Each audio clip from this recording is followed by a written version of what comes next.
Hello students, આજે આપણે ધોરણ 12ના ચેપ્ટર નંબર 5ના લેક્ચર નંબર 9માં બે અગત્યની ક્રિયાઓ, એક સ્વલગ્નતા અને બીજું પુનઃસંયોજન, તો એનો ખાસ કરીને આપણે અભ્યાસ કરવાનો છે. સ્વલગ્નતા અને પુનઃસંયોજન એ સમજતા પહેલાં મેન્ડલે જે દ્વિસંકરણના પ્રયોગ ઉપરથી મુક્ત વિશ્લેષણનો નિયમ આપ્યો છે, મુક્ત વહેંચણીનો નિયમ આપ્યો છે, તો એ નિયમ આપણે થોડો યાદ કરી લઈએ. બે અલગ અલગ લક્ષણોનું નિયમન કરતી બે અલગ અલગ જનીનની જોડ જો અલગ અલગ ક્રમના રંગસૂત્રની જોડી ઉપર આવેલી હોય તો જનીનની એક જોડનું વિશ્લેષણ બીજી જોડ કરતાં સ્વતંત્ર હોય છે. એટલે કે બે જનીનની જોડીઓ એકબીજા કરતાં સ્વતંત્ર રીતે અલગ થાય છે, જે બાબતને આપણે મુક્ત વહેંચણી કહીએ છીએ. તો મુક્ત વહેંચણીનો નિયમ તો જ સાચો છે જો બે અલગ અલગ લક્ષણોનું નિયમન કરતી જનીનની જોડ અલગ અલગ ક્રમના રંગસૂત્રની જોડી ઉપર આવેલી હોય. દાખલા તરીકે આપણે ત્યાં ઉદાહરણ તરીકે થોડું આપણે સમજ માટે યાદ કરીએ. પહેલાં આપણે પિતૃ બતાવીએ છીએ તો આપણને ખબર છે બીજના આકાર માટેના જનીન જે રંગસૂત્રની જોડી ઉપર આવેલ છે એ જ રંગસૂત્રની જોડી ઉપર બીજના રંગ માટેના જનીન નથી, તો બીજના રંગ માટેના જનીન બીજા રંગસૂત્રની જોડી ઉપર આવેલ છે. તો બે અલગ અલગ લક્ષણોનું નિયમન કરતી બે અલગ અલગ જનીનની જોડી, તો આપણને ખબર છે બે અલગ અલગ લક્ષણોનું નિયમન કરતી બે અલગ અલગ જનીનની જોડી અલગ અલગ ક્રમના રંગસૂત્રો ઉપર આવેલી હોય તો એક જનીનની જોડનું બીજી જનીનની જોડ કરતાં મુક્ત રીતે વિશ્લેષણ થઈ શકે. તો મુક્ત વિશ્લેષણનો નિયમ તો જ સાચો છે જો બે અલગ અલગ જનીનની જોડ અલગ અલગ ક્રમના રંગસૂત્રની જોડી ઉપર આવેલું. જ્યારે હવે આ પિતૃ આપણે એક જ પિતૃ અત્યારે બતાવ્યો છે, એવો સામે આવશે બીજો પિતૃ, તો એમાં આપણને ખબર છે એની પાસે જોડીના બે જનીન પ્રચ્છન્ન છે બે લક્ષણ માટે, સ્મોલ વાય. તો આપણને ખબર છે આ જ્યારે જન્યુનું નિર્માણ કરે તો ત્યારે અર્ધીકરણની ક્રિયામાં રંગસૂત્રની જોડી છે એના રંગસૂત્ર છૂટા પડે. તો આ રંગસૂત્રની સાથે આય આવી શકે ને આની સાથે આય આવી શકે, એમ આ રંગસૂત્રની સાથે આય આવી શકે અને આ રંગસૂત્રની સાથે આય આવી શકે. તો એક જોડીનું વિશ્લેષણ બીજી જોડી કરતાં મુક્ત રીતે થાય છે. તો આવું મુક્ત વિશ્લેષણનો નિયમ એ તો જ સાચો છે બે અલગ અલગ જનીનની જોડ અલગ અલગ ક્રમના રંગસૂત્રો ઉપર આવેલી હોય. અહીંયા એવું જ થશે, એક જન્યુમાં જો આ રંગસૂત્ર જતું હોય તો એની સાથે સામે આ રંગસૂત્ર આવી શકે ને આય આવી શકે, એમ આ રંગસૂત્રની સાથે આય આવી શકે ને આય આવી શકે. તો 50-50% શક્યતા છે. તો આ ઘટનાને આપણે મુક્ત વિશ્લેષણ કહીએ છીએ. તો હવે આગળના બે મુદ્દા સંલગ્નતા અને પુનઃસંયોજન, તો એની ખાસ આપણે સમજ લેવાની છે. તો આપણને ખબર છે સટન અને બોવરી નામના વૈજ્ઞાનિકે આનુવંશિકતાનો રંગસૂત્રીયવાદ આપેલો છે, જેની ચર્ચા આપણે આગળના પીરિયડમાં કરેલી છે. તો એને આનુવંશિકતાને રંગસૂત્ર સાથે જોડી છે. એટલે મેન્ડલે પોતાના પ્રયોગમાં જેના માટે શબ્દ કારક વાપરેલો છે, જેને અત્યારે આપણે જનીન કહીએ છીએ, તો એ જનીનોનું સ્થાન રંગસૂત્ર ઉપર છે. તો જનીનોની વર્તણૂક રંગસૂત્ર જેવી છે.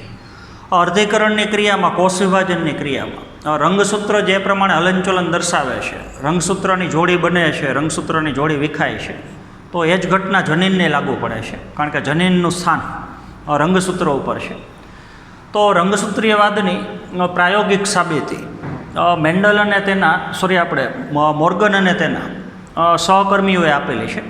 એને પ્રયોગશાળાની અંદર ડ્રોસોફિલા નામની માખી ઉપર પ્રયોગો કર્યા અને પ્રયોગ કરી અને રંગસૂત્રીયવાદ છે એની પ્રાયોગિક સાબિતી આપી. તો એને પ્રયોગશાળાની અંદર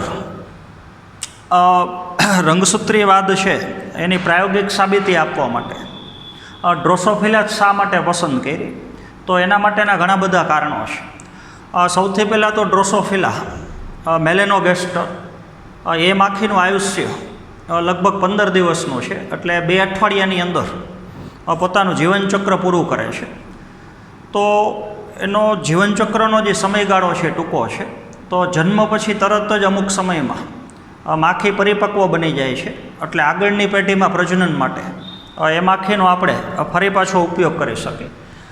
બીજું, પ્રયોગશાળાની અંદર ડ્રોસોફિલા માખીને કૃત્રિમ માધ્યમમાં, સંશ્લેષિત માધ્યમમાં કૃત્રિમ રીતે એનો ઉછેર કરવો એકદમ સરળ છે. કોઈપણ પ્રકારની વિશિષ્ટ પરિસ્થિતિની જરૂર નથી. તો આયુષ્ય ટૂંકું છે, કૃત્રિમ માધ્યમમાં સરળતાથી એનો ઉછેર કરી શકાય. બીજું, ડ્રોસોફિલાની અંદર એક જ વખતના મૈથુનમાં, એક જ વખતના પ્રજનનમાં માખી ઘણા બધા ઈંડા મૂકે છે અથવા ઘણી બધી સંતતિને જન્મ આપે છે. તો એક જ વખતના પ્રજનનમાં જાજી સંતતિને જન્મ આપતા હોય તો એની અંદર કેટલી સંતતિમાં કેવા લક્ષણો છે, એ જે રેશિયો છે, ગુણોત્તર છે, એ લેવો એકદમ સરળ હોય છે. બીજું, માખીની અંદર સ્પષ્ટ લિંગ ભેદ છે. માખી જોતાં જ આપણને ખબર પડી જાય કે નર માખી અને માદા માખી. માદા માખીનું સામાન્ય રીતે કદ મોટું છે, નર માખીનું સામાન્ય રીતે કદ નાનું છે. બીજું, બે માખીની અંદર ઘણી બધી આનુવંશિક ભિન્નતાઓ છે. શરીરના રંગમાં ભિન્નતા છે, આંખના રંગમાં ભિન્નતા છે, પાંખ લાંબી હોય, ટૂંકી હોય. તો એક જ જાતિના સજીવમાં આવા અલગ અલગ પ્રકારની આનુવંશિક વિવિધતા હોય, તો જેના લીધે આપણે એમાં દ્વિસંકરણના પ્રયોગ દ્વારા, એક સંકરણના પ્રયોગ દ્વારા આનુવંશિકતા સરળતાથી આપણે સમજી શકીએ છીએ. તો ઘણી બધી બાબતની અંદર સંકરણના પ્રયોગ કરવા માટે માખી છે એ એકદમ યોગ્ય સજીવ છે, અને જેના માટે મોર્ગને પ્રયોગશાળાની અંદર માખીનો ઉપયોગ કરેલ છે. તો માખીની અંદર, ડ્રોસોફિલા માખીની અંદર મોર્ગન વૈજ્ઞાનિકે દ્વિસંકરણના પ્રયોગો કરીને જીનેટિક્સની બે અગત્યની બાબતો, એક સંલગ્નતા અને બીજું પુનઃસંયોજન, એની સમજ આપેલી છે.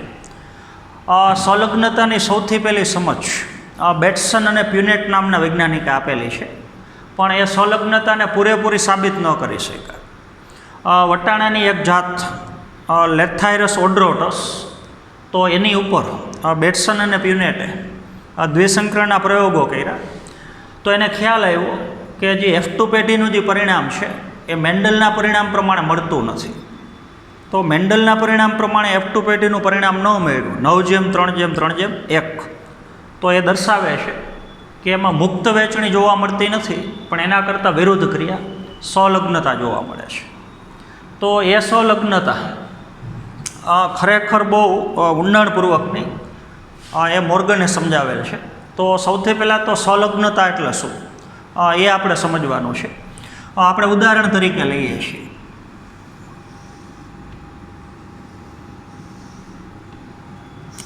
દાખલા તરીકે આ પહેલો પિતૃ છે, આ બીજો પિતૃ છે. એમાં આપણે આ રંગસૂત્રની જોડી બતાવીએ છીએ. દાખલા તરીકે બે અલગ અલગ લક્ષણોનું નિયમન કરતી જનીનની જોડ. દાખલા તરીકે અહીંયા જનીનની જોડ, બે કેપિટલ A અને અહીંયા બે કેપિટલ B.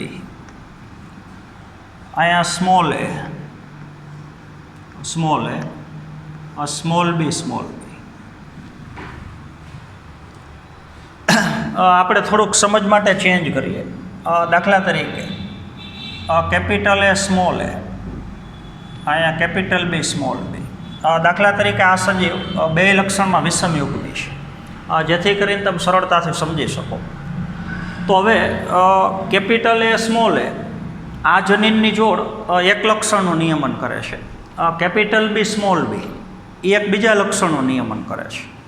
તો બે અલગ અલગ લક્ષણનું નિયમન કરતી જનીનની જોડ જે અલગ અલગ ક્રમના રંગસૂત્રની જોડી ઉપર નથી.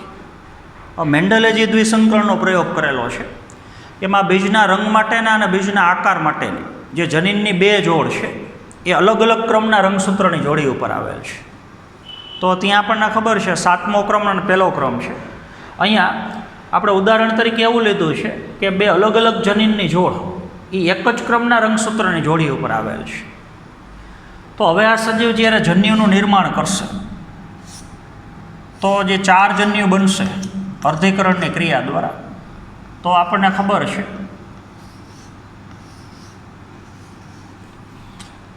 રંગસૂત્રની જોડી અર્ધીકરણની ક્રિયામાં બે રંગસૂત્ર છૂટા પડે છે. તો એક જન્યુમાં આ રંગસૂત્ર જાય ને એક જન્યુમાં આ રંગસૂત્ર જાય, એટલે પહેલાં એકમાંથી બે કોષ બને અને પછી છેલ્લે બેમાંથી 4 કોષ બને. એટલે આપણે સીધા 4 કોષ લીધા છે. તો હવે આ રંગસૂત્ર જે જન્યુમાં જશે એમાં કેપિટલ એ જનીન અને કેપિટલ બી જનીન એ બે ભેગા જ જશે. કેપિટલ એ જનીનની સાથે સ્મોલ બી જનીન ન આવી શકે. જો સ્મોલ બી જનીન આના સિવાયની કોઈ પણ રંગસૂત્રની જોડી ઉપર હોત તો કેપિટલ એની સાથે કેપિટલ બી આવી શકે અને કેપિટલ એની સાથે સ્મોલ બી આવી શકે. તો અહીંયા એ શક્યતા જ નથી. બીજા જન્યુની અંદર સ્મોલ એ અને સ્મોલ બી જશે. વળી પાછા એક જન્યુમાં capital A capital B, small A small B. તો જન્યુ ફક્ત બે જ પ્રકારના બને છે. 50% જન્યુમાં બે પ્રભાવી જનીન છે અને 50% જન્યુમાં બે પ્રચ્છન્ન જનીન છે. તો આ બાબતને કહેશું આપણે સહલગ્નતા. તો એની વ્યાખ્યા લેવી હોય તો બે અલગ અલગ લક્ષણોનું નિયમન કરતી બે અલગ અલગ જનીનની જોડ બરાબર સમજવાનું છે. બે અલગ અલગ લક્ષણોનું નિયમન કરતી બે અલગ અલગ જનીનની જોડ. કેપિટલ એ સ્મોલ એ પહેલી જોડી છે, એ એક લક્ષણનું નિયમન કરે છે. કેપિટલ બી સ્મોલ બી જનીનની બીજી જોડ છે, એ બીજા લક્ષણનું નિયમન કરે છે. જો એ એક જ સમજાત રંગસૂત્રની જોડી ઉપર આવેલી હોય તો એક જનીનની જોડનું બીજી જનીનની જોડ કરતાં મુક્ત રીતે વિશ્લેષણ થઈ શકતું નથી. તો સર્જાતા જન્યુના પ્રકાર 4 ન હોય પણ સર્જાતા જન્યુના પ્રકાર 2 હોય. તમારે મેન્ડલના એક સંકરણના પ્રયોગમાં F1 પેઢી યાદ કરવાની છે. તો એ બે લક્ષણમાં વિષમયુગ્મી છે. ત્યાં F1 પેઢીનો સજીવ 4 પ્રકારના જન્યુ બનાવે છે. તો એ 4 પ્રકારના જન્યુ બની શકે છે એનું કારણ છે મુક્ત વહેંચણી. ત્યાં આપણે કીધું હતું કેપિટલ આરની સાથે કેપિટલ વાય આવી શકે ને કેપિટલ આરની સાથે સ્મોલ વાય આવી શકે. એમ સ્મોલ આરની સાથે કેપિટલ વાય આવી શકે અને સ્મોલ આરની સાથે સ્મોલ વાય આવી શકે. કારણ કે બે જનીનની જોડ અલગ અલગ ક્રમના રંગસૂત્રની જોડી ઉપર છે. એટલે જો કોઈ લક્ષણ માટેના બે જનીનો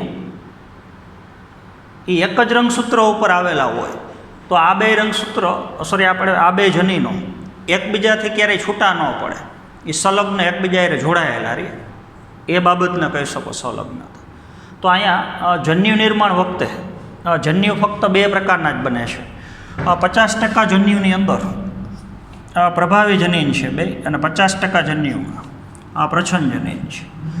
નવા સંયોજનવાળા જન્યુ બન્યા જ નહીં. નવા સંયોજનવાળા જન્યુ કોને કહેવાય?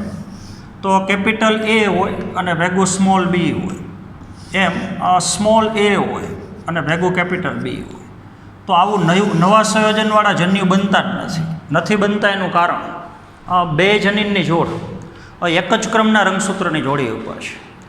તો બે અલગ અલગ લક્ષણોનું નિયમન કરતી બે જનીનની જોડ જો એક જ સમજાત રંગસૂત્રની જોડી ઉપર હોય તો એક જોડીનું બીજી જોડી કરતાં મુક્ત રીતે વિશ્લેષણ થઈ શકતું નથી. બે અલગ અલગ લક્ષણોનું નિયમન કરતા જનીન એ હંમેશા સંલગ્ન જ રહે, જોડાયેલા જ રહે. કેપિટલ એ અને કેપિટલ બી જોડાયેલા જ રહે, સ્મોલ એ અને સ્મોલ બી જોડાયેલા રહે. સ્મોલ એની સાથે બી ન આવી શકે કેપિટલ, અને કેપિટલ એની સાથે સ્મોલ બી ન આવી શકે. આવા નવા સંયોજનવાળા જન્યુ ન બની શકે તો એ ઘટનાને આપણે સંલગ્નતા કહીએ છીએ. તો પિતૃ પ્રકાર જેવો ને જેવો પ્રકાર રહેશે જન્યુનો. અને હવે ફલનની ક્રિયામાં જ્યારે દાખલા તરીકે આ નર જન્યુ આનું ફલન કરે છે તો ફરી પાછું capital A small A capital B small B આવો સજીવ બનશે. આ જન્યુ આનું ફલન કરે છે તો બે કેપિટલ એ બે કેપિટલ બી આવો સજીવ બને છે. આનું ફલન કરે છે capital A small A capital B small B. તો સ્વરૂપ પ્રકારની આપણે વાત કરીએ તો બધી સંતતિ સ્વરૂપ પ્રકારની દૃષ્ટિએ પિતૃ જેવી જ હશે. પિતૃ કરતાં એનું લક્ષણ અલગ પ્રકારનું હોય એ પ્રકારના લક્ષણો હશે જ નહીં. તો નવું સંયોજન આપણને મળતું જ નથી.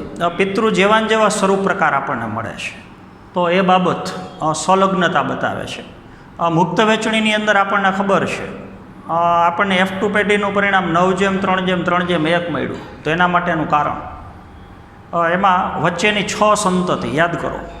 9:3:3:1 એટલે 9 અને 1 છેલ્લી 1 10 સંતતિ પિતૃ જેવી જ છે, પણ વચ્ચેની 3 સંતતિ એમાં પિતૃના લક્ષણનું મિશ્રણ થઈ ગયું. લક્ષણમાં પિતૃ કરતાં અલગ છે. તો બીજનો આકાર છે ગોળ હોય અને સામે રંગ ભેગો લીલો હોય, બીજનો આકાર છે ખરબચડો હોય તો સામે રંગ ભેગો પીળો હોય, એવા મિશ્ર લક્ષણવાળી સંતતિ મળે છે.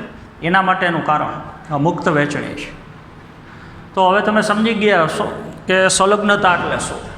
તો મોર્ગને પ્રયોગશાળાની અંદર ડ્રોસોફિલા મેલેનોગેસ્ટરની અંદર દ્વિસંકરણના પ્રયોગો કર્યા. જે દ્વિસંકરણના પ્રયોગો મેન્ડલના દ્વિસંકરણના પ્રયોગો જેવા જ હતા, પણ એના પરિણામો એ પ્રમાણે ન મળ્યા. તો મોર્ગને જ્યારે ડ્રોસોફિલા મેલેનોગેસ્ટર ઉપર દ્વિસંકરણના પ્રયોગો કર્યા, તો દ્વિસંકરણના પ્રયોગની અંદર ખાસ કરીને એને જે F2 પેઢીનું પરિણામ છે એ મેન્ડલની જેમ ન મળ્યું. અને ન મળ્યું એના ઉપરથી મોર્ગન બીજી બે ઘટના સમજાવી શક્યા, એક સંલગ્નતા અને બીજું પુનઃસંયોજન. તો મોર્ગને પ્રયોગશાળાની અંદર ડ્રોસોફિલા મેલેનોગેસ્ટર ઉપર દ્વિસંકરણના જે પ્રયોગો કરેલા છે એ દ્વિસંકરણના પ્રયોગો મેન્ડલના દ્વિસંકરણના પ્રયોગ જેવા જ છે. પણ મોર્ગને ડ્રોસોફિલાની અંદર જે લક્ષણો ધ્યાનમાં લીધા દ્વિસંકરણના પ્રયોગમાં, એ જનીનો, એના માટેના જનીનો એ લિંગી રંગસૂત્ર સાથે જોડાયેલા હતા. તો ડ્રોસોફિલા માખીની અંદર રંગસૂત્રની 4 જોડ છે. 3 જોડ દૈહિક રંગસૂત્ર છે અને ચોથી જોડી લિંગી રંગસૂત્રની છે. તો આને તમારે ટૂંકમાં બતાવવું હોય તો 3 જોડ દૈહિક રંગસૂત્ર પ્લસ છેલ્લી જોડી XY આ રીતથી બતાવી શકો. દાખલા તરીકે આપણે રંગસૂત્રની જોડી બતાવીએ તો પહેલી રંગસૂત્રની જોડી તો સંજ્ઞા આપણે એથી બતાવવાની, બીજી રંગસૂત્રની જોડી એમાં ત્રીજી રંગસૂત્રની જોડી. તો 3 જોડ દૈહિક રંગસૂત્ર છે અને ચોથા ક્રમની જે રંગસૂત્રની જોડી છે એમાં એક રંગસૂત્ર X પ્રકારનું છે, એને સીધું બતાવવાનું, અને એક રંગસૂત્ર જે Y પ્રકારનો છે એને ક્રોસમાં બતાવવાનું. તો આ જોડીને હવે આપણે એકદમ સરળ આવી રીતથી બતાવશું. આ X રંગસૂત્ર અને છેડાનો ભાગ વળાંકવાળો બતાવો તો X અને આ Y રંગસૂત્ર. તો મેન્ડલે દ્વિસંકરણના પ્રયોગમાં જે લક્ષણો ધ્યાનમાં લીધા એ લક્ષણ માટેના જનીનો આ દૈહિક રંગસૂત્ર ઉપર નહોતા પણ લિંગી રંગસૂત્ર ઉપર હતા. જે રંગસૂત્ર ઉપર દૈહિક લક્ષણો માટેના જનીન આવેલા હોય એને દૈહિક રંગસૂત્ર કહેવાય. અને જે રંગસૂત્રની જોડી સજીવની લિંગ નક્કી કરતી હોય કે સજીવ નર હશે કે માદા હશે, તો નર અને માદા એવું નક્કી કરવા માટેના જનીનો જે રંગસૂત્રની જોડી ઉપર હોય એ રંગસૂત્રની જોડીને આપણે લિંગી રંગસૂત્ર કહીએ છીએ. તો લિંગી રંગસૂત્ર ઉપર ખાલી લિંગ નક્કી કરવા માટેના જ લક્ષણો ન હોય, જાતિ નક્કી કરવા માટેના લક્ષણો જ ન હોય, પણ ઘણી વખત ભેગા દૈહિક લક્ષણો માટેના જનીનો એના ઉપર આવેલા હોય. દાખલા તરીકે ડ્રોસોફિલા માખીની આપણે વાત કરીએ તો શરીરનો રંગ, આંખનો રંગ, પાંખની લંબાઈ વધારે હોય કે ઓછી હોય, તો એના માટેના જનીનો એ દૈહિક રંગસૂત્ર ઉપર નથી પણ લિંગી રંગસૂત્ર ઉપર છે. લિંગી રંગસૂત્રમાં ફક્ત X રંગસૂત્ર ઉપર જ છે. તો ડ્રોસોફિલામાં પાછું 2 શક્યતા હોઈ શકે. માદા હોય તો 3AA પ્લસ XX, ચોથા ક્રમની જે રંગસૂત્રની જોડી છે એમાં લિંગી રંગસૂત્રમાં 2X પ્રકારના હોય, અને નર ડ્રોસોફિલા હોય તો એક રંગસૂત્ર X પ્રકારનું હોય ને એક Y પ્રકારનું હોય. તો મેન્ડલે જે લક્ષણો ધ્યાનમાં લીધા છે એ લક્ષણો માટેના જનીનો X રંગસૂત્ર ઉપર, લિંગી રંગસૂત્ર ઉપર સ્થિત હતા. તો મોર્ગને તો મોર્ગનનો જે દ્વિસંકરણનો પ્રયોગ છે એમાં એને જોયું સૌથી પહેલાં પિતૃ તરીકે એને 2 પ્રકારની માખી પસંદ કરી. એક જેનો શરીરનો રંગ પીળો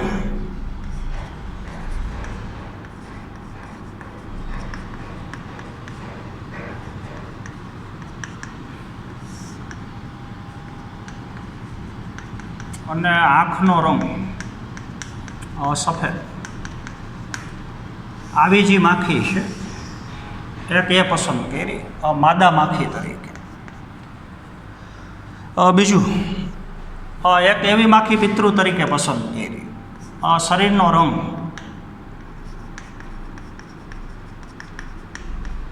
બદામી અને આંખનો રંગ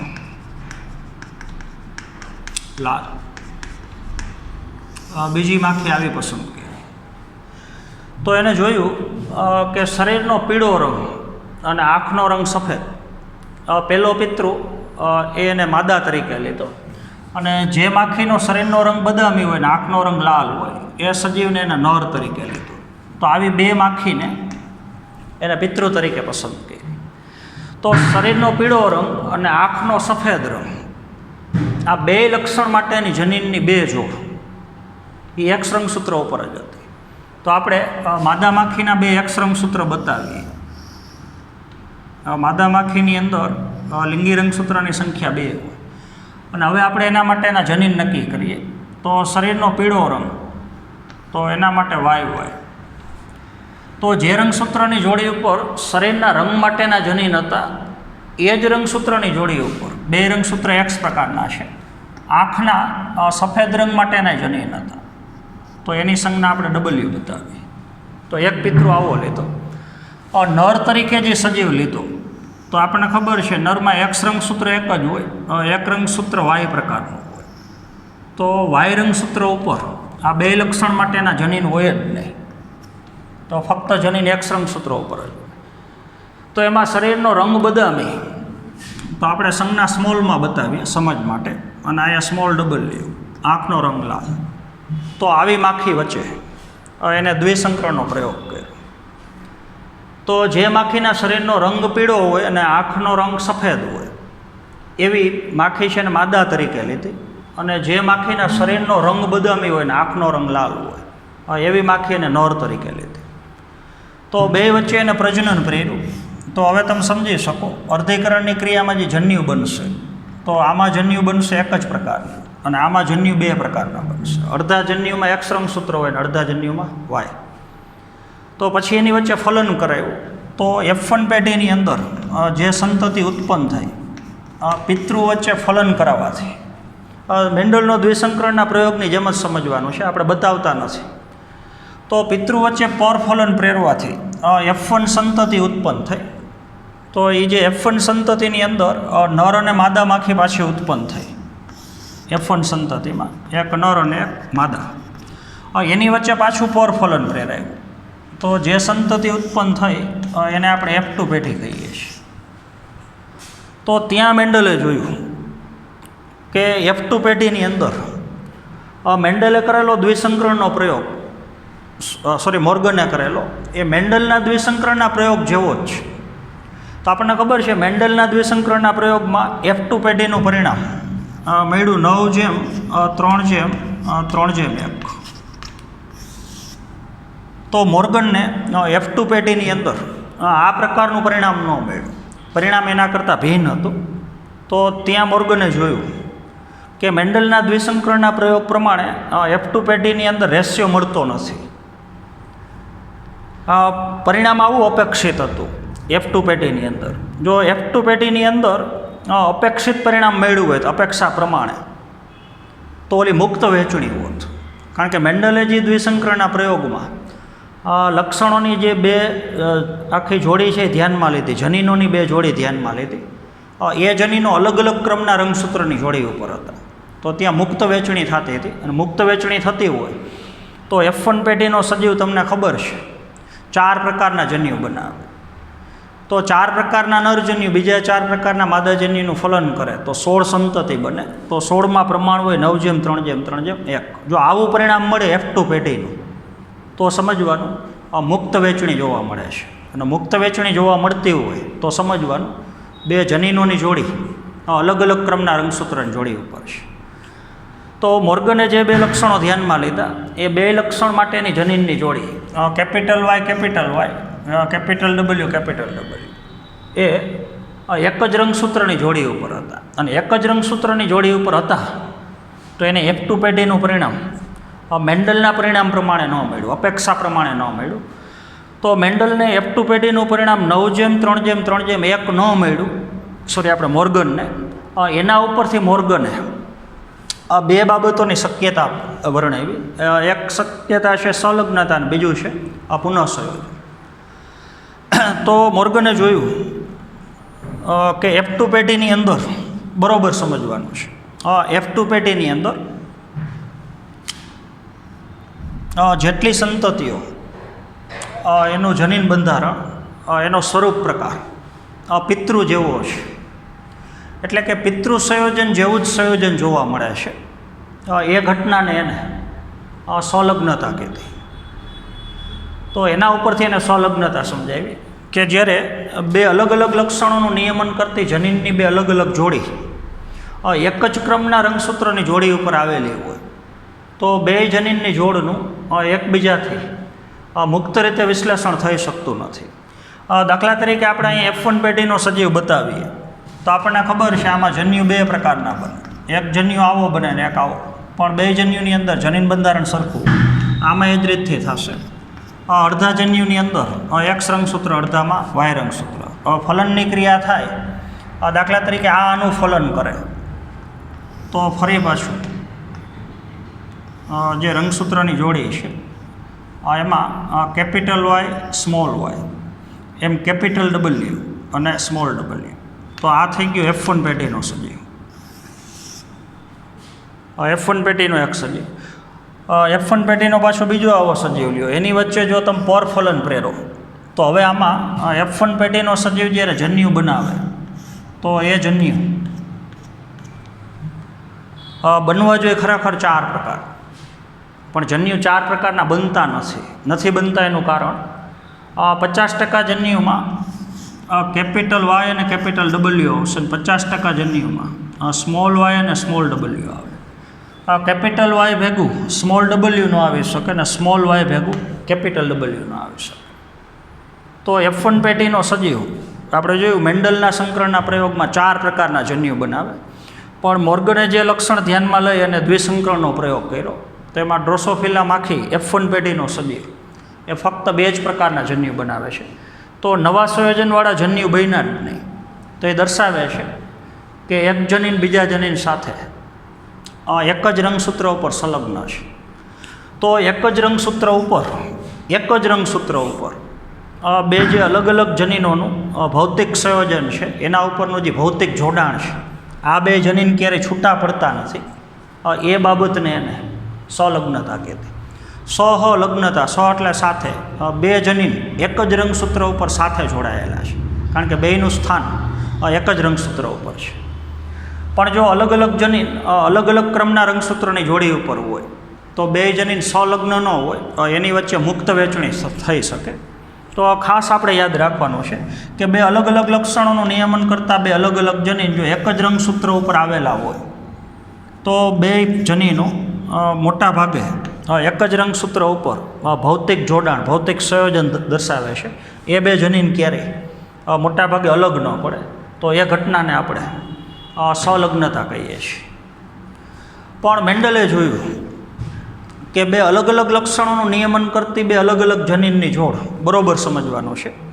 થોડું આપણે આકૃતિ ફરીથી બતાવીએ.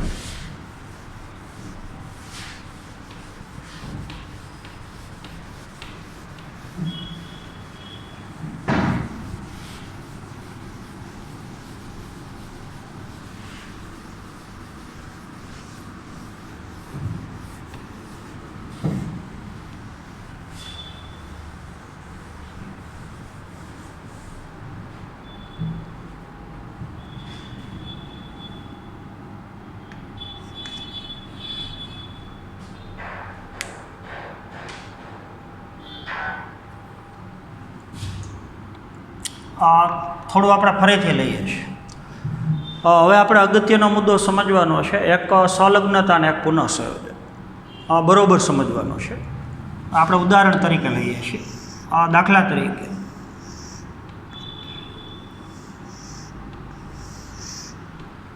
આ સજીવ એ છે, આ સજીવ બી છે,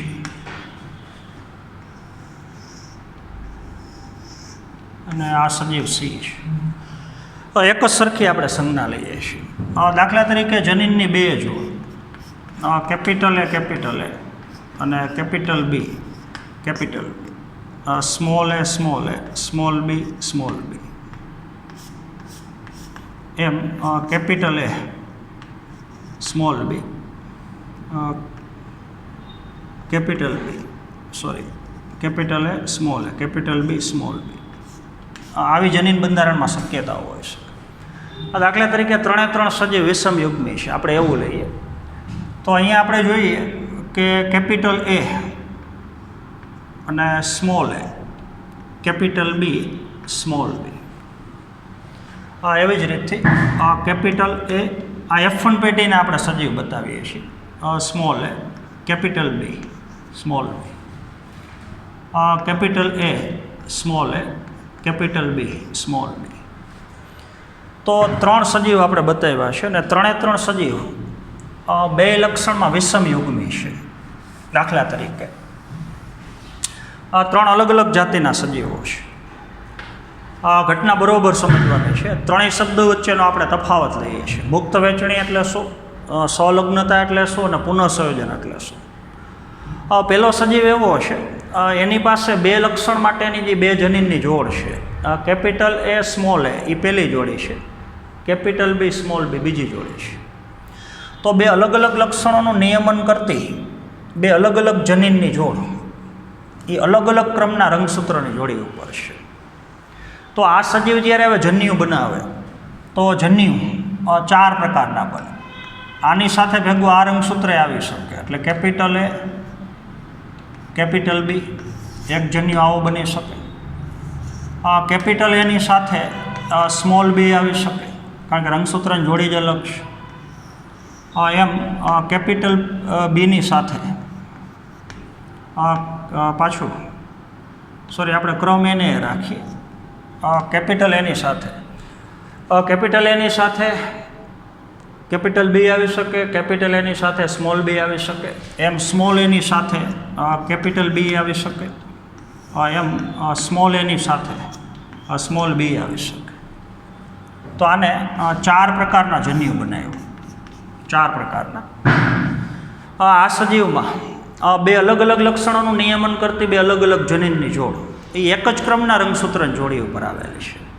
તો આમાં હવે જન્યુઓ એ ફક્ત 2 જ પ્રકારના બનશે. 50% જન્યુમાં, એટલે 4માંથી 2 જન્યુમાં કેપિટલ એની સાથે ફરજિયાત કેપિટલ બી જ હોય. અહીંયા સ્મોલ એની સાથે ફરજિયાત સ્મોલ બી જ હોય. એટલે જો F1 પેટીનો સજીવ 2 જ પ્રકારના જન્યુ બનાવે, જો 4 પ્રકારના જન્યુ બનાવે તો એક જનીનની જોડનું બીજી જનીનની જોડ કરતાં મુક્ત રીતે વિશ્લેષણ થયું. આવું મેન્ડલના પ્રયોગમાં જોવા મળ્યું. પછી 4 પ્રકારના નરજન્યુ 4 પ્રકારના માદાજન્યુનું ફલન કરે તો F2 પેઢીમાં પરિણામ આપણને ખબર છે. F2 પેઢીની અંદર પરિણામ છે મળે છે 9:3:3:1. આ તમને ખબર છે. અહીંયા F1 પેઢીનો સજીવ, આપણે F1 પેઢી લઈ, આ F1 પેઢી છે, આ F1 પેઢી છે. તો આમાં સર્જાતા જન્યુ 2 જ પ્રકારના છે. તો F2 પેઢીનું પરિણામ એ આપણને આ પ્રકારનું નહીં મળે. બસ તો આ ઘટનાને કહી શકો તમે સંલગ્નતા. તો 2 અલગ અલગ લક્ષણોનું નિયમન કરતી જનીનની જોડ, કેપિટલ એ, સ્મોલ એ એક પહેલી જોડ, કેપિટલ બી, સ્મોલ બી બીજી જોડ, એ એક જ ક્રમના રંગસૂત્રની જોડી ઉપર હોય. તો હવે 2 જનીનો એકબીજા કરતાં છૂટા ન પડી શકે. કેપિટલ એ ભેગું ફરજિયાત કેપિટલ બી જ આવે, કેપિટલ એ ભેગું સ્મોલ બી ન આવી શકે. તો આવા 2 પ્રકારના જન્યુ આમાં ન બને એનું કારણ સંલગ્નતા છે. ત્રીજી ઘટના હવે આપણે જઈએ છીએ પુનઃસંયોજન અથવા વ્યતિકરણ ઉપર. બરોબર સમજવાનું છે. આ સજીવનું જનીન બંધારણ આના જેવું જ છે, બરોબર સમજજો. દાખલા તરીકે આ F1 પેઢીનો સજીવ છે અને છતાંય જો 4 પ્રકારના જન્યુ બનાવે, દાખલા તરીકે આની જેમ જ 2 અલગ અલગ લક્ષણોનું નિયમન કરતી 2 અલગ અલગ જનીનની જોડ એક જ ક્રમના સમજાત રંગસૂત્રની જોડી ઉપર હોય તો જન્યુ ખરેખર 2 પ્રકારના જ બનવા જોઈએ. પણ છતાંય જો જન્યુ 4 પ્રકારના બનતા હોય ઓની જેમ જ, કેપિટલ એની સાથે કેપિટલ બી આવે, કેપિટલ એની સાથે સ્મોલ બી આવે, સ્મોલ એની સાથે કેપિટલ બી આવે અને સ્મોલ એની સાથે સ્મોલ બી આવે. બનવા જોઈએ ખરેખર આ જ પ્રકારના જન્યુ, પણ બીજા બે નવા સંયોજનવાળા જન્યુએ બન્યા. બે અલગ અલગ જનીનની જોડ એક જ ક્રમના રંગસૂત્રની જોડી ઉપર હોવા છતાં, બસ તો એ ઘટનાને કહી શકો તમે પુનઃસંયોજન અથવા વ્યતિકરણ. તો બરોબર સમજવાનું છે. બે અલગ અલગ લક્ષણોનું નિયમન કરતી બે અલગ અલગ જનીનની જોડ, capital A small A, capital B small B, એક જ ક્રમના રંગસૂત્રની જોડી ઉપર હોય અને છતાંય જો F1 પેઢીનો સજીવ બે કરતાં વધારે પ્રકારના જન્યુ બનાવતો હોય, બનાવવા જોઈએ ખરેખર બે જ પ્રકારના, તો નવા સંયોજનવાળા જન્યુ બનતા હોય, નવું સંયોજન, પિતૃ કરતાં કાંઈક નવું સંયોજન, તો સમજવાનું કે એની અંદર પુનઃસંયોજનની ક્રિયા છે. તો એવું થવા માટેનું કારણ તમને ખબર છે. અર્ધીકરણની ક્રિયા યાદ કરો. તો અર્ધીકરણ 1 અને અર્ધીકરણ 2.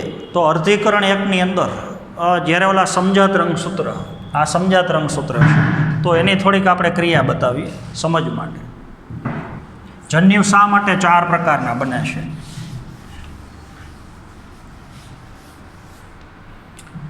આપણને ખબર છે અર્ધીકરણની ક્રિયામાં સૌથી પહેલાં તો રંગસૂત્ર બેવડે. અત્યારે આપણે આ સિંગલ રંગસૂત્ર બતાવ્યા છે. આ જ રંગસૂત્રની જોડી આપણે હવે સાચી રીતે બતાવીએ છીએ ખરેખર કેવી રીતથી હોય.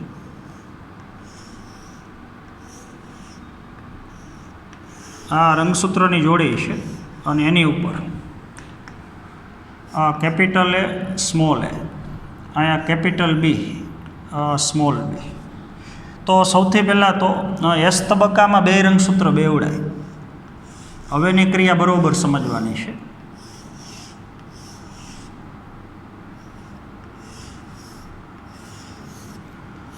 રંગસૂત્ર બેવડાય તો ઉપરના જનીને બેવડાય. આ પહેલું રંગસૂત્ર આપણે લઈએ તો આ ભુજા બેવડાય, એકમાંથી બે ભાગ થાય તો ત્યાં જનીને બે થઈ જાય, કેપિટલ એ કેપિટલ. આ ભુજા બેવડાય, બે ભાગ થઈ જાય તો એની ઉપરના જનીને બેવડાય. એવું જ આ રંગસૂત્રમાં થશે. ઉપરની ભુજા બેવડાય તો બે સ્મોલ એ, અહીંયા સ્મોલ બી સ્મોલ બી. તો લેજાપે ડીડા, લેપ્ટોટીન, ઝાયગોટીન, ડિપ્લોટીન, એ અવસ્થા આપણે યાદ કરવાની છે. એમાં બે સમજાત રંગસૂત્રોની જોડી.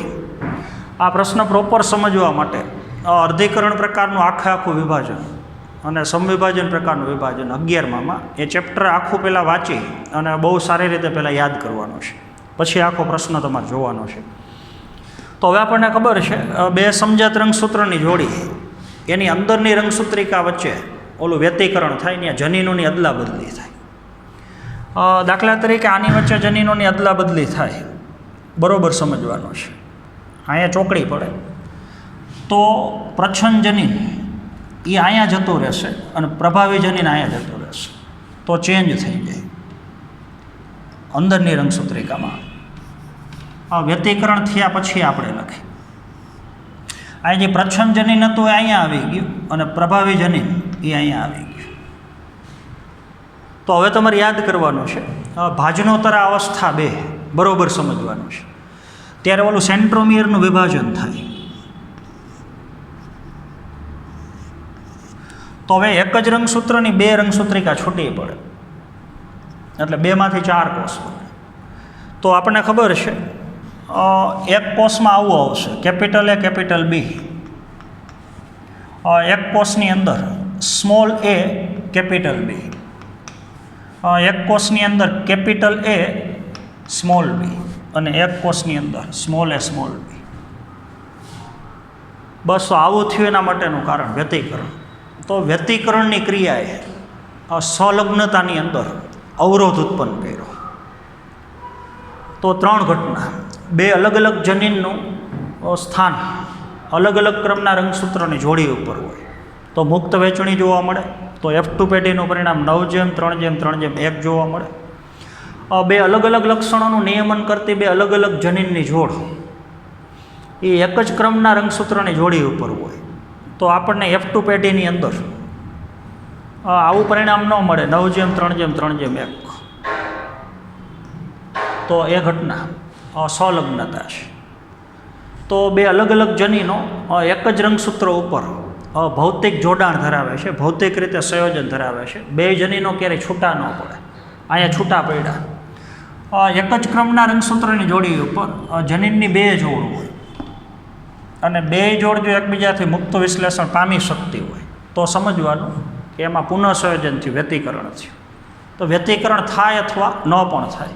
જેટલું વ્યતિકરણ વધારે એટલી સંલગ્નતા ઓછી, અથવા જેટલી સંલગ્નતા વધારે એટલું વ્યતિકરણ ઓછું. તો પુનઃસંયોજન, વ્યતિકરણ એ સંલગ્નતાની ક્રિયામાં અવરોધ ઉત્પન્ન કરતી ક્રિયા છે. તો એ ઘટના હવે આખી પછી તમારે આકૃતિ ઉપરથી સમજવાની છે. તો હવે 4 પ્રકારના જન્યુ બન્યા. એક સજીવ આ છે, પિતૃ તરીકે લઈ આપણે, અને બીજો સજીવ પિતૃ તરીકે લઈ. એની પાસે 4 પ્રકારના જન્યુ છે. દાખલા તરીકે capital A, capital B, capital A, small b, small a, capital B, small a, small b. હવે આ જન્યુ જો આનું ફલન કરે તો તમને ખબર છે સંતતિ કેપિટલ A રંગસૂત્રની જોડી બતાવવી પડશે.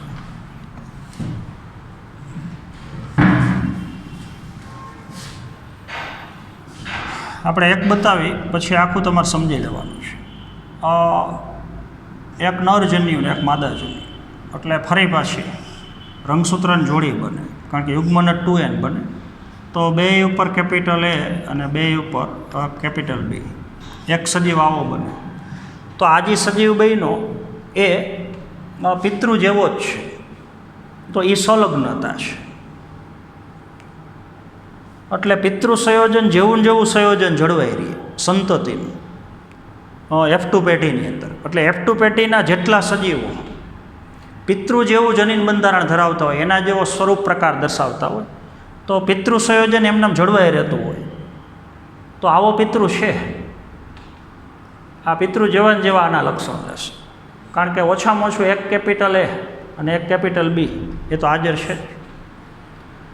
તો સ્વરૂપ પ્રકારની દ્રષ્ટિએ પહેલી સંતતિ એ પિતૃ જેવી જ હશે. નવું સંયોજન કાંઈ મળ્યું જ નહીં, તો એનું કારણ સંલગ્નતા છે. તો આપણે જોવાનું કે F2 પેઢીની અંદર જેટલી સંતતિ પિતૃ જેવું સંયોજન દર્શાવતી હોય, એના જેવા જ સ્વરૂપ પ્રકાર દર્શાવતી હોય, તો એ સંલગ્નતા છે. પણ બિનપિતૃ સંયોજન મળે, કાંઈક નવું સંયોજન મળે દાખલા તરીકે, તો લક્ષણોને ચેન્જ થશે. દાખલા તરીકે આનું ફલન કરે, તો ત્યાં હવે આપણે જોવાનું છે કેપિટલ A, કેપિટલ A અને સ્મોલ b. તો અહીંયા લક્ષણોનું મિશ્રણ છે બે પિતૃના. સ્મોલ b કાંઈક નવું લક્ષણ ઉત્પન્ન કરશે. આ લક્ષણ તો આના જેવું જ હોય, એક લક્ષણ. પણ અહીંયા કેપિટલ B જે લક્ષણ ઉત્પન્ન કરે એના કરતાં સ્મોલ b એ કાંઈક નવું લક્ષણ ઉત્પન્ન કરે. તો આ બિનપિતૃ સંયોજન થયું. તો F2 પેઢીની અંદર જેટલી સંતતિ પિતૃ જેવું સંયોજન દર્શાવે, એટલે કે પિતૃના જ સંયોજન જોવા મળે, તો એ સંલગ્નતા છે. અને બિનપિતૃ સંયોજનો જેટલા મળે, પિતૃ કરતાં લક્ષણો કંઈક અલગ હોય, લક્ષણો મિશ્ર થતા હોય, તો એ ઘટનાને આપણે પુનઃસંયોજન અથવા વ્યતિકરણ થઈ કહીએ છીએ. આના માટે જ વિચારવાનું છે. અહીંયા તો વ્યતિકરણની શક્યતા જ નથી, કારણ કે જનીનની જોડ જ અલગ અલગ ક્રમના રંગસૂત્રની જોડી ઉપર છે.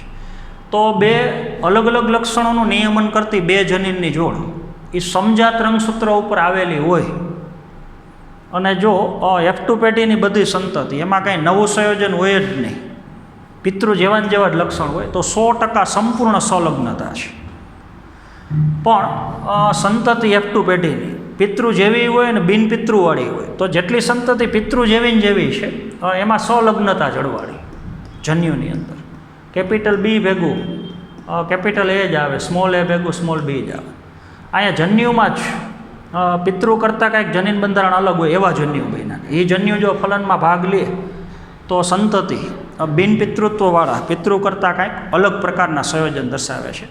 એ ઘટના પુનઃસંયોજન અથવા વ્યતિકરણ છે. તો અલગ અલગ લક્ષણ માટેની પુનઃસંયોજન વ્યતિકરણની જે ટકાવારી છે એ અલગ અલગ હોય.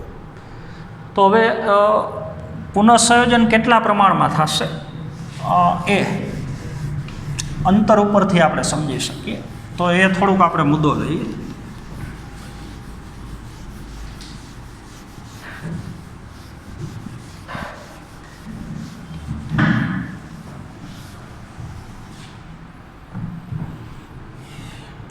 દાખલા તરીકે રંગસૂત્રની કોઈ પણ જોડ છે. આ પહેલો સજીવ છે, આ કોઈ બીજો સજીવ છે.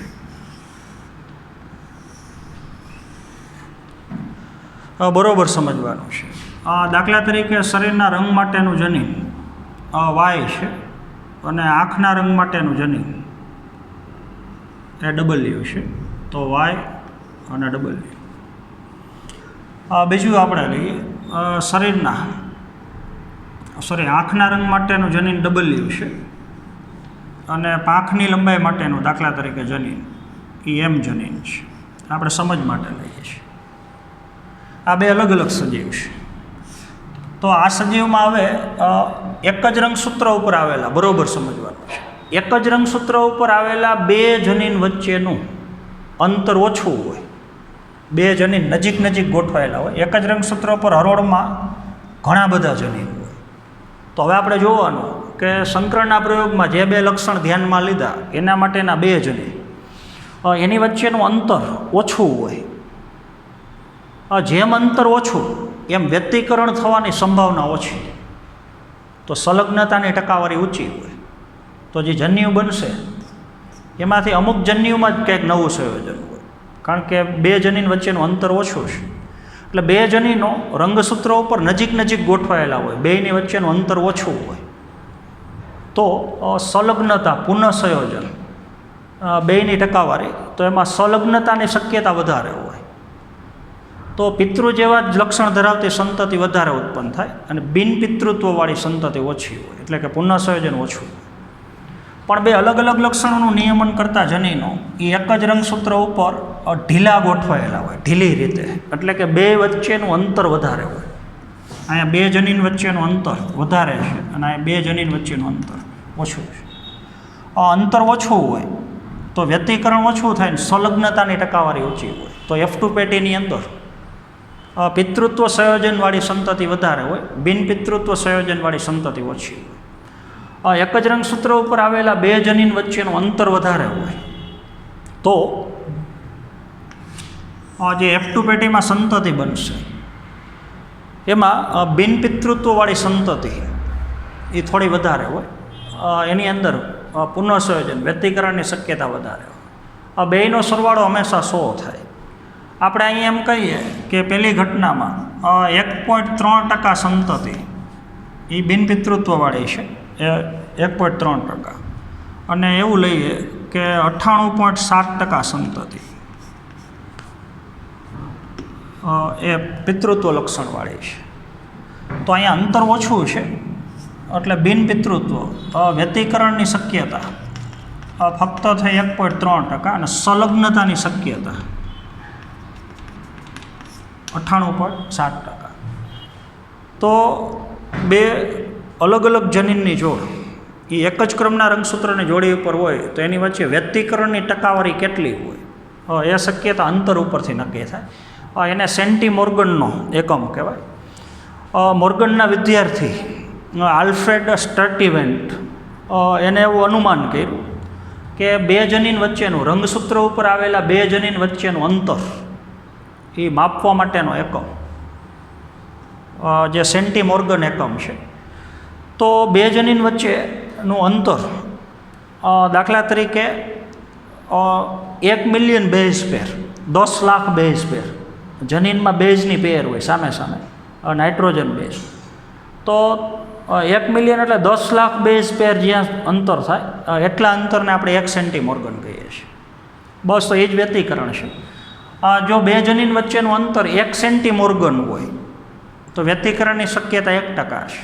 બે જનીન વચ્ચેનું અંતર 5 સેન્ટીમોર્ગન હોય તો વ્યતિકરણની શક્યતા 5% છે. તો અત્યારે આ બે જનીન વચ્ચેનું અંતર એ 1.3 સેન્ટીમોર્ગન છે, તો વ્યતિકરણ એટલું થાય. તો પુનઃસંયોજનની જે આવૃત્તિ છે એ જ ખરેખર અંતર છે. એક જ રંગસૂત્ર ઉપરના બે જનીન વચ્ચેની પુનઃસંયોજનની આવૃત્તિ, વ્યતિકરણની જે ટકાવારી છે એ જ બે જનીન વચ્ચેનું અંતર છે એવું માની અને એને સેન્ટીમોર્ગન એકમ બનાવ્યું. તો સેન્ટીમોર્ગન એકમ ઉપરથી આખો જનીનના નકશા બનાવી શકો. આપણે મનુષ્યમાં 23 જોડ રંગસૂત્ર છે.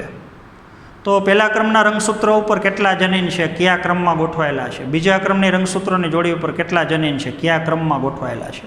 તો એ સેન્ટીમોર્ગન એકમ ઉપરથી આખું 40,000 જનીનની ગોઠવણી, એનો ક્રમ એ આપણે નક્કી કરી શકીએ. તો આપણે આવું હ્યુમન જીનોમ પ્રોજેક્ટ આગળના ચેપ્ટરમાં ભણવાનો છે.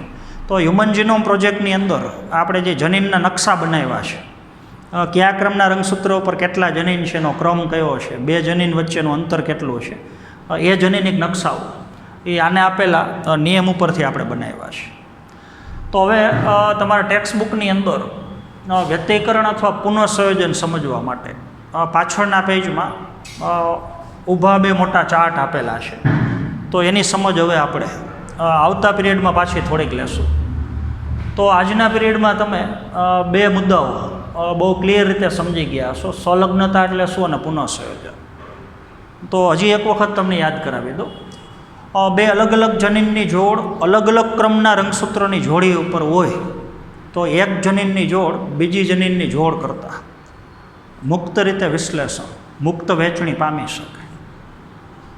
તો એ આપણને જોવા મળ્યું મેન્ડલના દ્વિસંકરણના પ્રયોગમાં. કારણ કે બે જનીનની જોડ જ અલગ અલગ ક્રમના રંગસૂત્રની જોડી ઉપર છે. પણ મેન્ડલે જે દ્વિસંકરણનો પ્રયોગ કર્યો એ પ્રમાણે બધાય દ્વિસંકરણના પ્રયોગમાં આપણને પરિણામ મળતું નથી.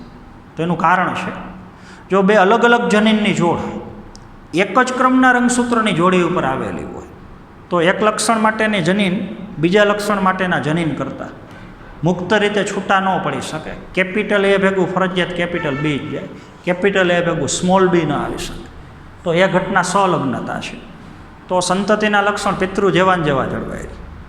પણ બે અલગ અલગ જનીનની જોડ એક જ ક્રમના રંગસૂત્રની જોડી ઉપર આવેલી હોવા છતાં જો F2 પેઢીની અંદર નવા સંયોજનવાળી જો કાંઈક સંતતિ ઉત્પન્ન થાય, બિનપિતૃત્વ સંયોજનવાળી, તો સમજવાનું કે અર્ધીકરણની ક્રિયામાં કેપિટલ એ જનીન અને સ્મોલ એ જનીન એની વ્યતિકરણની ક્રિયામાં અદલા બદલી થઈ છે. એટલે ઓલા 4 પ્રકારના જન્ય ઉત્પન્ન થાય. તો એ ઘટનાને આપણે પુનઃસંયોજન અથવા વ્યતિકરણ કહીએ છીએ.